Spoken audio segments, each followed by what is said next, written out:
Xiaomi tries to pack as many features and as much value into their products as they can, and that's why I and tons of people love their products. But what happens when they take this throw the kitchen sink approach at a premium pair of truly wireless headphones? Hey, my name is Mitchell. If you're new to my channel, I make videos about the tech I use. And before we jump in, I'd like to thank everyone that uses my affiliate links down below. Without your continued support, I couldn't keep this channel going. Also, if you are on Telegram, I have my Telegram community. I'll have a link to that in the description down below.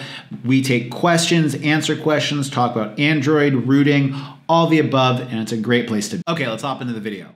The Pocophone F1, Xiaomi threw as many features as they could at the device in regards to camera, processor, RAM, specs. They even gave it a notch to go ahead and kind of fit the trend and give you the infrared face unlock.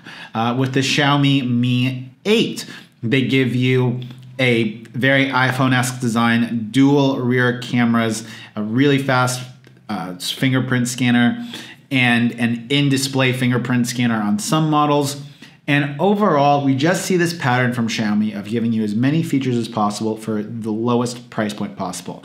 And normally, that gives a good user experience because there's either limitations on software that you can change, or there's added functionality that you wouldn't get at that price point. Unfortunately, throwing all of these features into a pair of truly wireless headphones without actually paying attention to the user experience is what's making these headphones so difficult to review. Let me explain.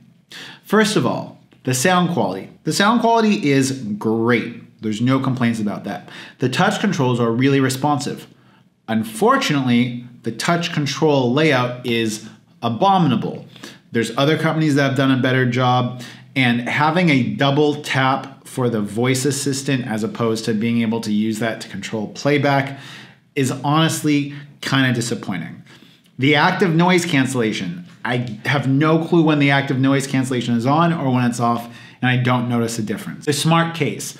The smart case is a really, really nice feature. Being able to have the headphones turn on and start pairing with your device simply by opening the case is nice in theory, but at the end of the day, most people put their headphones in their ears and then go to their phone and start playing music. And with the 4 pairs of truly wireless headphones that I have yet to be able to get the headphones in my ear and start playing music before they're connected to the device. So having this smart case with the lid open close detection to me is a waste because it's only a part of the user experience that is when you put them in or out of your ears, whereas the playback controls are part of the user experience throughout the entire listening experience. Now today on Reddit, I got in an argument with someone about these being a pro model or not being a pro model because they didn't have Bluetooth 5.0 and because they had short battery life.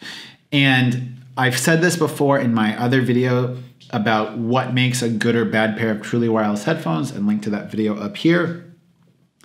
But as long as they have more than 2.5 hours of playback, that's fine for me. What's not fine for me is the fact that this case does not hold a bigger battery.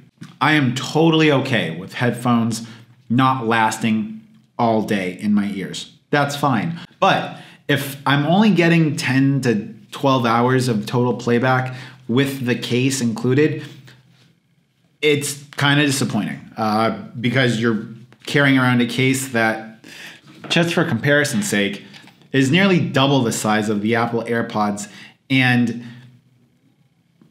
I just don't see the benefit. It's been really hard for me to go ahead and write and put together this final review of them, and part of it is because so many of the specs just don't translate into the user experience, and I kind of keep on coming back to my QCY T1 Pros as just being one of the best truly wireless headphone experiences. This video has been long enough. Till next time, guys, it's been Mitchell coming to you from Hanoi, Hua Bing.